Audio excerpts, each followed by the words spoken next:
consigli spirituali per il benessere e la salute dell'anima rivelati da Gesù a Dondolindo Ruotolo. A te che vai sposa, dice Gesù all'anima, tu, figlia mia, fondi oggi la tua nuova famiglia e la fondi con un sacramento nel nome della Santissima Trinità, nel nome e con la benedizione mia e di Maria Santissima. Ricorda quel che fece Dio al principio del mondo. Egli creò l'uomo ad immagine e somiglianza sua e poi dall'uomo creò la donna come aiuto, unendoli, due in una sola vita. Anche oggi è l'uomo che sceglie la donna, come cavandola dal suo costato, dal suo cuore, e sono due in una sola vita per la grazia sacramentale. Tu ed il tuo sposo, col sacramento, mettete la base alla più perfetta unione posta da Dio e dovete mantenere questa armonia mirabile. Uniti per la fede e la pratica della fede, uniti nei pensieri e nelle aspirazioni, due in uno, nell'amore soprannaturale e nel connubio. Sarebbe, ed è purtroppo, un assurdo, un uomo senza fede unito con una donna religiosa o viceversa, un uomo vizioso ed una donna santa o viceversa. Come possono essere due in uno? Non si sposano le corde in un unico suono armonico. Sì, una è più grande, una è più piccola, ma debbono essere accordate per non essere una stonatura urtante. E come si accordano? Un suono più basso si eleva, uno più elevato si abbassa. È una cessione scambievole dalla quale nasce l'armonia.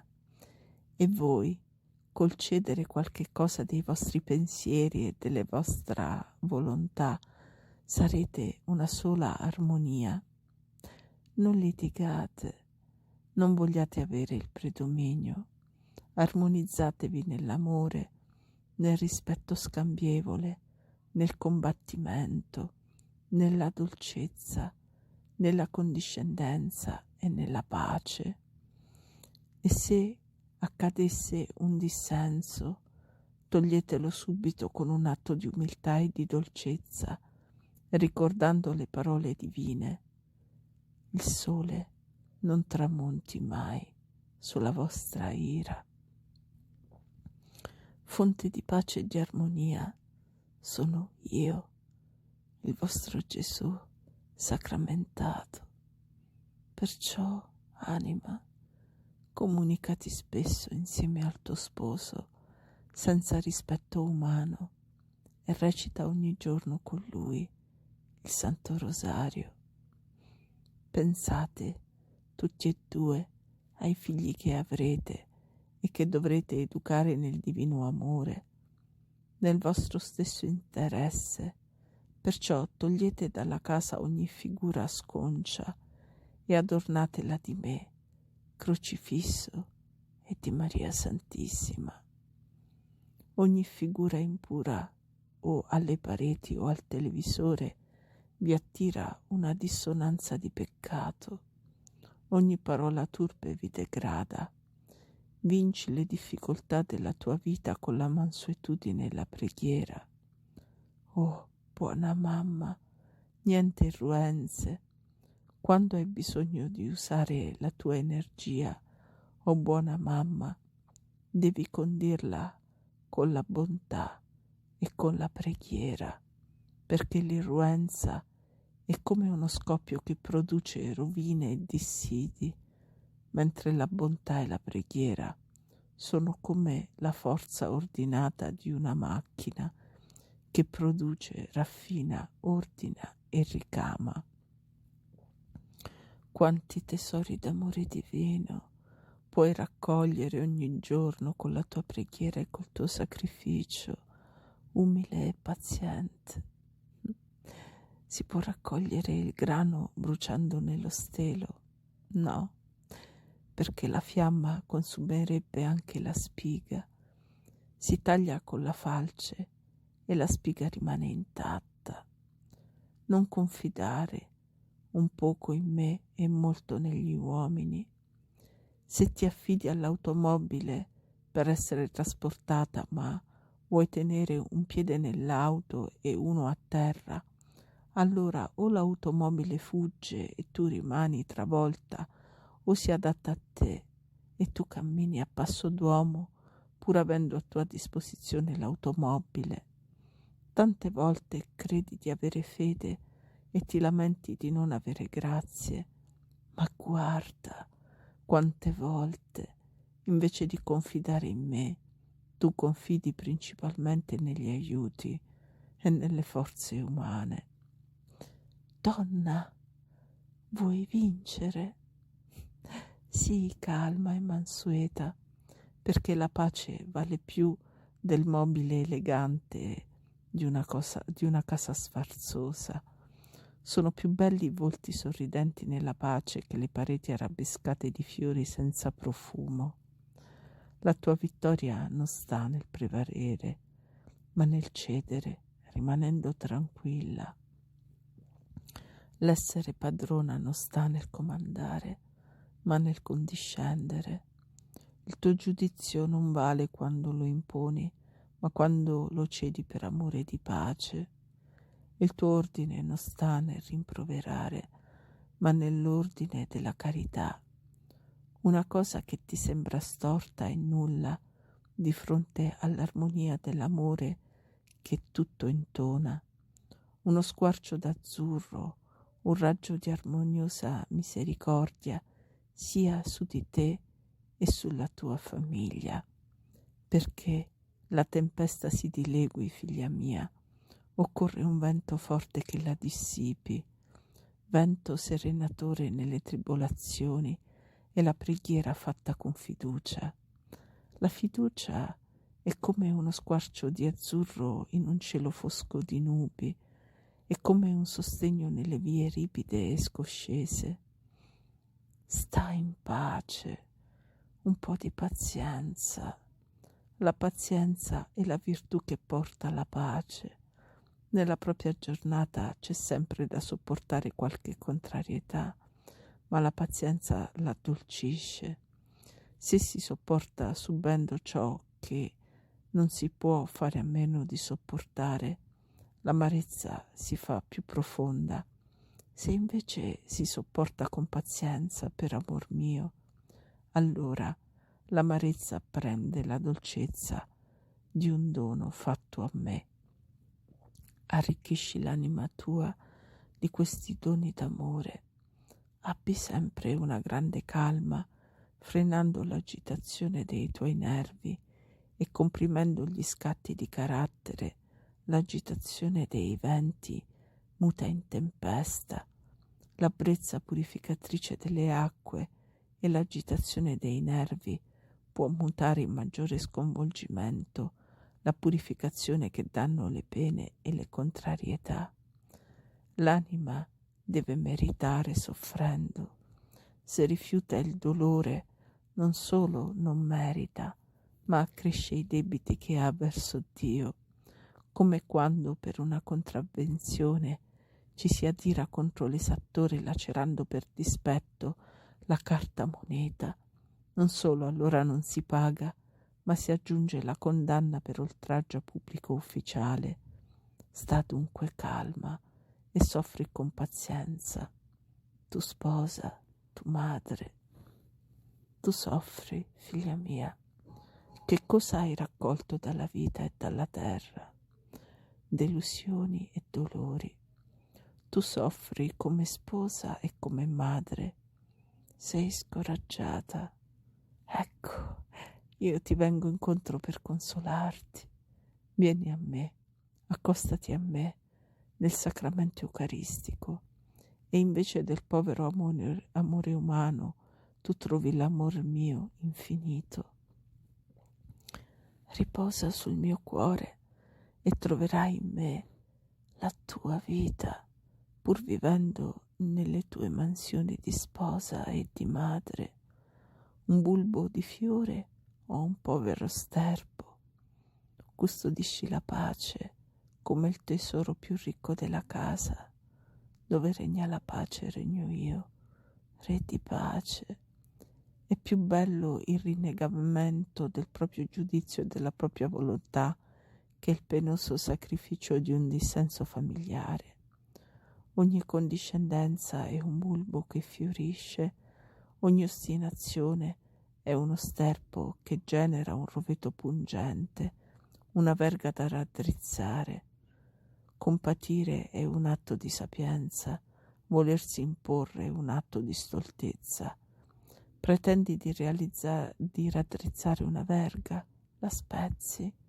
Se si spegne il sole della fede, la fede in un'anima è come il sole, può sorgere, può giungere al meriggio e può avere anche dopo il tramonto le grigie ore crepuscolari. Allora si formano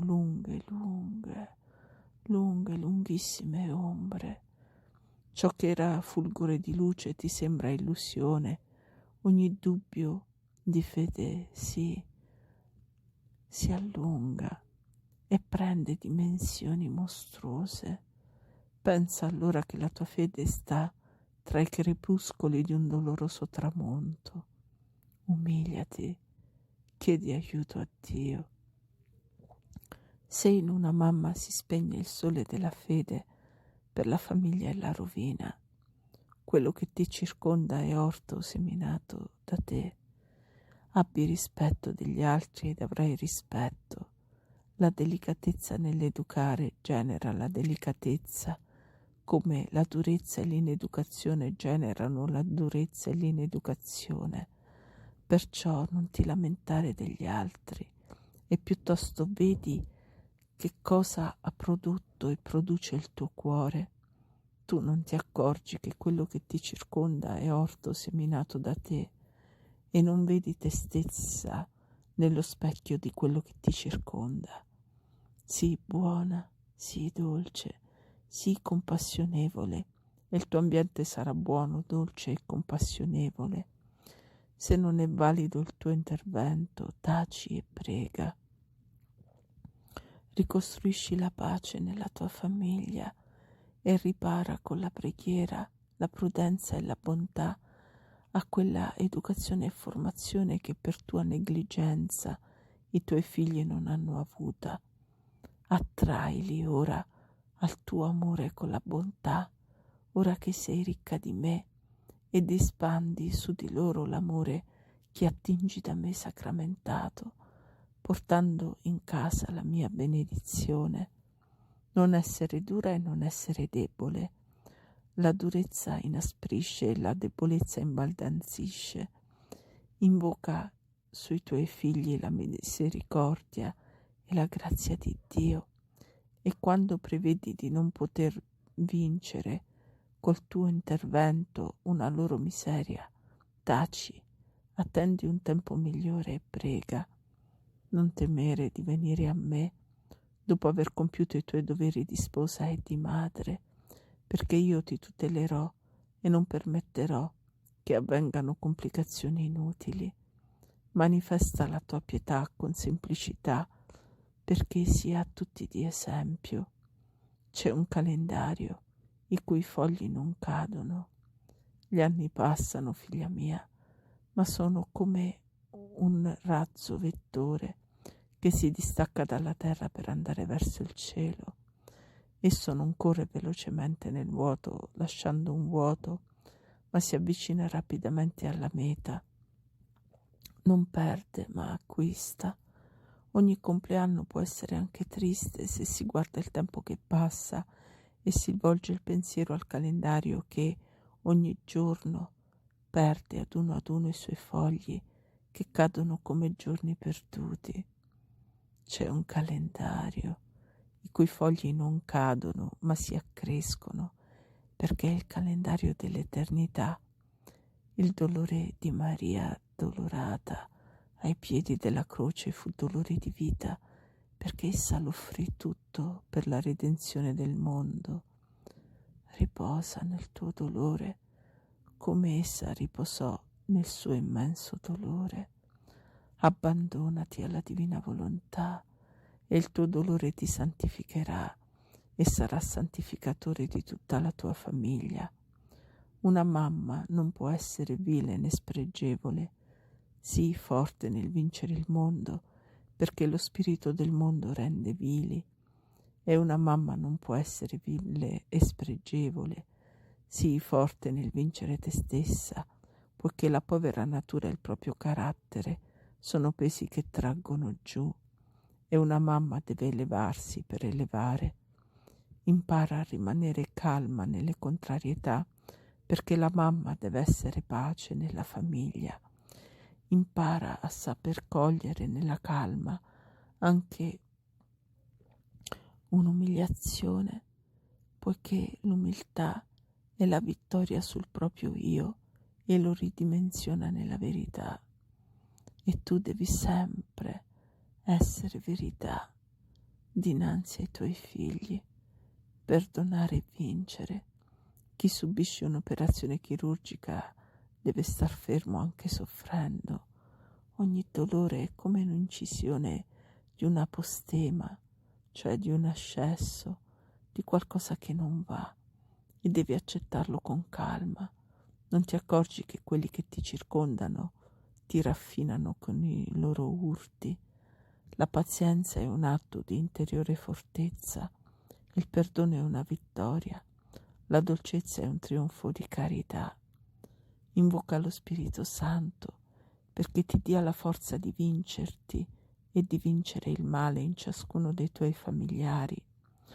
Tu a volte sei presbite, a volte sei miope. Le persone vicine le vedi male, quelle lontane le vedi bene. Oppure nella miopia le persone vicine le vedi bene, le lontane le vedi come in ombra. Guarda tutto e tutti nella luce di Dio e avrai più carità per le persone vicine a te nella casa e le considererai meglio come tuo sangue, senza urti e senza egoismi. La carità infinita di Gesù ti darà la misura della carità con tutti. Quando senti solitudine e abbandono, io voglio ripagarmi di tante profanazioni dell'amore umano e di tante offese che si fanno al mio cuore. Offrimi quindi tutte le pene della tua condizione di particolare sofferenza.